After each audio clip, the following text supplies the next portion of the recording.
So, you divorced an elite like me and then remarried an unemployed man, huh?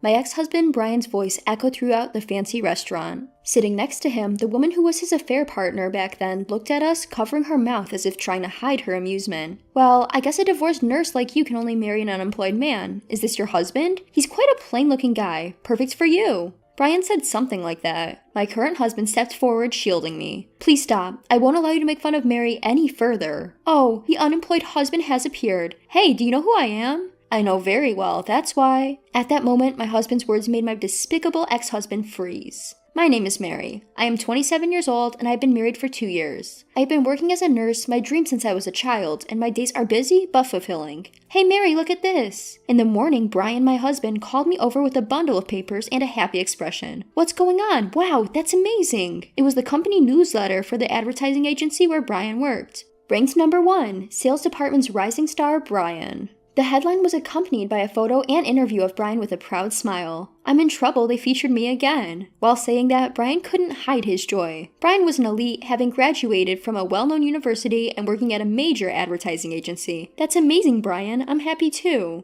Well, as a mere nurse, you can't imagine this glamorous world. As I struggled for words, Brian, tightening his tie, said, I'll be late tonight due to a business dinner. I don't need dinner, see you. Okay, take care. Brian had this side to him. We were introduced by a mutual acquaintance and eventually got married, but after a while, he would sometimes belittle me and my nursing job. At first, he shared household chores with me and spoke kindly, but recently, I'm the only one doing the chores and I catch glimpses of his condescending attitude. When I asked him to help with housework once, he said, I'm an elite ad salesman, you're just a nurse. Even you should know who has it harder. Serve me quietly. When we were dating, Brian was kind and everyone envied us as a couple. It would be a lie to say I didn't feel secure being with an elite. I grew up in a single-parent family and my mother had already passed away, so I wanted to have my own family as soon as possible. I need to have a proper talk with Brian. With that thought, I went to work that day. Good morning, did you sleep well? I'll take your temperature now. Good morning, thanks to you, I slept well. When I spoke to Mr. Green, a patient hospitalized due to injuries from a car accident, he replied calmly. Mr. Green is about 7 or 8 years older than me, but he seems to love playing video games and often plays them in bed. However, he always thanks me when I assist him and speaks politely when we chat, which makes me happy. It feels rewarding when patients thank you for your work. That day, I worked diligently from morning to evening until it was time to finish work. On my way home, I realized that Brian's birthday was coming up soon. Since he said he would be late today, I thought it might be a good idea to choose a gift for him before going home. I might as well dine out alone. With that in mind, I decided to take a train to the city in the opposite direction from usual. I successfully chose Brian's birthday present, had dinner, and was about to head home when I saw a familiar-looking man in a suit. Brian was walking.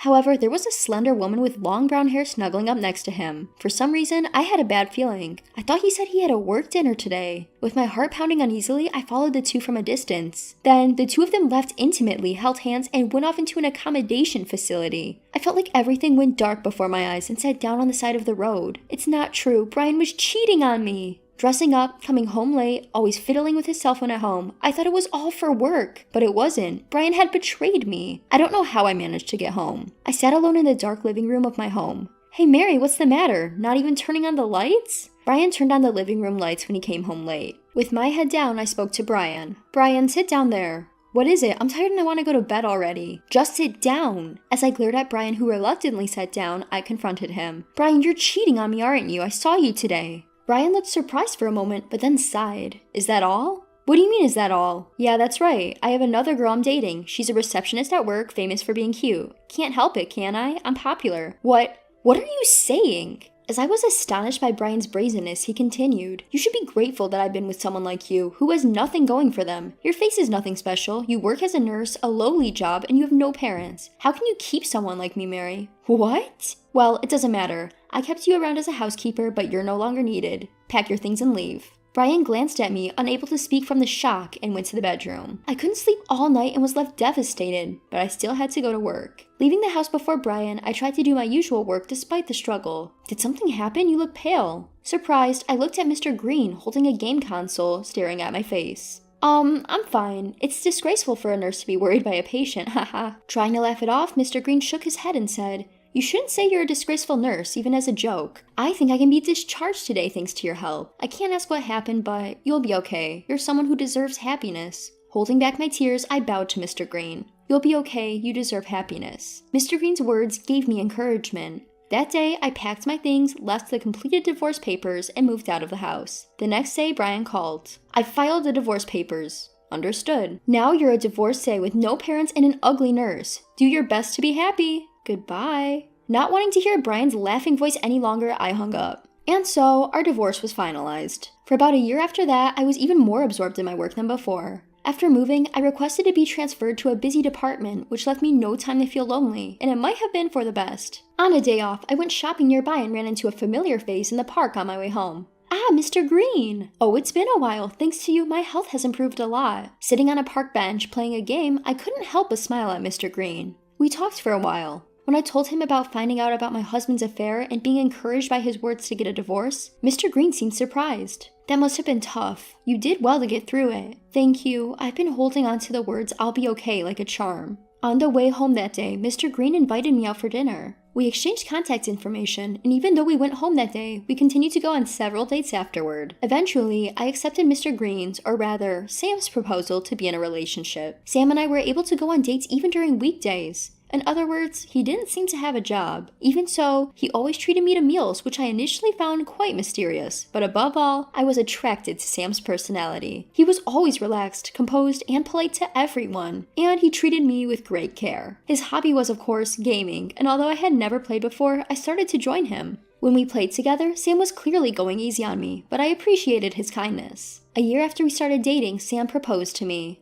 I'm not beautiful, and I don't have any parents. Are you sure it's okay? When I said that, Sam looked a bit troubled. Mary, you're still hurt from your previous marriage, aren't you? You're a wonderful woman. Let's become a family and live happily together. Hearing those words made me so happy, I decided to remarry. This time, it'll be okay. Being with Sam made me feel so much happier than when I was with Brian. A year passed and Sam and I got married, and our relationship was still going strong. Since it's our wedding anniversary, let's go to a special French restaurant. Sam told me the name of the restaurant with a smile. It was a high-end restaurant even I was familiar with.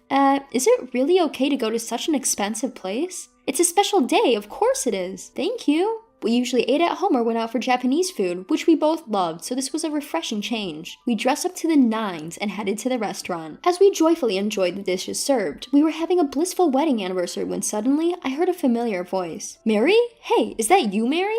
I looked up to see the face of Brian, whom I never wanted to see again. Next to Brian was the woman he had cheated on me with, her arm linked to his. What do you want?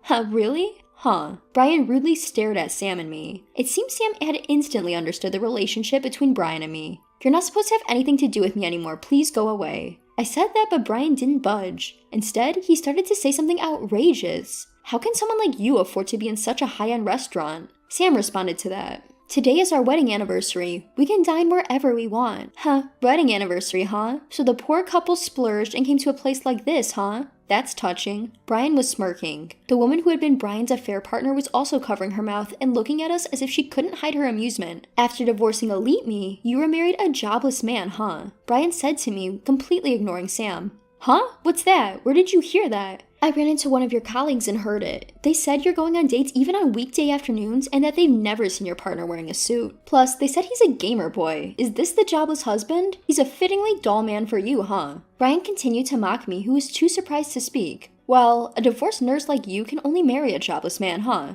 You must be supporting this old man, huh? Good for you. Hey, stop it. But, you know, a high-end restaurant like this doesn't suit a poor couple like you. You must have saved up all your pennies to come here, but read the atmosphere. You're lowering the tone. Brian still continued to say such things. Brian's abusive words echoed through the high-end restaurant, and before we knew it, we were the center of attention. He had always belittled me, even when we were married, and now he was even mocking my husband, Sam. I won't forgive him. Never. I reached my breaking point. As I tried to stand up, Sam stood in front of me as if to shield me. Please stop. I won't allow you to ridicule Mary any further. Then, Brian said, trying to hold back his laughter. Oh, the jobless husband has appeared. Even jobless, you'll defend your ugly wife, huh? Watch your mouth. You two are the ones who should read the atmosphere. Why don't you just leave? Then Brian, glaring at Sam, said, Don't you dare stand up to an elite like me when you're just a jobless old man. I don't care if you're an elite or whatever, please just leave. Sam was unyielding. Then Brian said in an irritated tone, Hey you, don't you know who I am? I'm the #1 salesman at S Advertising and I graduated from W University. Yes, and listen, S Advertising makes TV commercials for K-Foods and M Games. I'm on a completely different level from a jobless nobody like you. You have no right to speak to me. Then Sam paused for a moment and said in a low voice,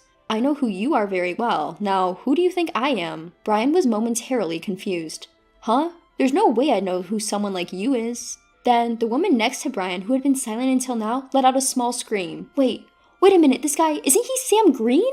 Huh? Who's Sam Green? The woman hurriedly explained to the puzzled Brian. He's the founder of M Games. He graduated from the American Massachusetts Institute of Technology and became a top figure in the gaming industry within 10 years, a genius engineer and entrepreneur. What? Huh?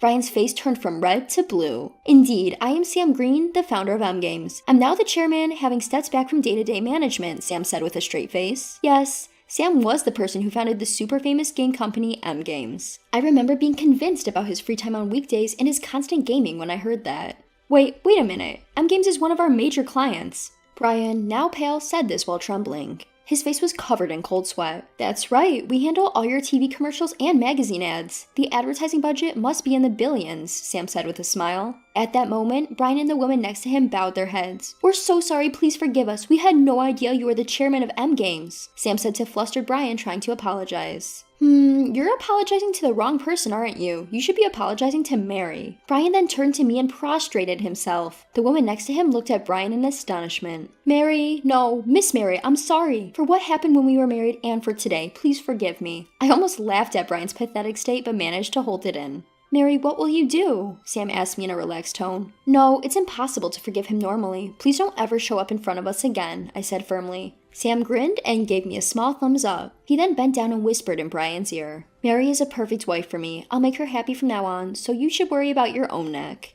The pale and trembling Brian and the woman left with their tails between their legs. Let's continue our meal. I smiled at Sam, who spoke in his usual gentle tone, and we enjoyed the rest of our meal. Half a year later, Sam instructed M Games to stop dealing with S Advertising Agency. He reported the horrible attitude Brian had shown, and Brian was fired to take responsibility. His proud, elite career was probably over now. To make matters worse, the woman who was about to remarry Brian seemed to have given up on him and left him. He is now alone, living in poverty in a shabby apartment, but that's none of our business. As for us, we recently found out I was pregnant. Sam was so happy that he jumped up and down and recently returned to game development after a long absence. He wants to make games that can be played with children. As I watched Sam, I hoped that this peace would last forever.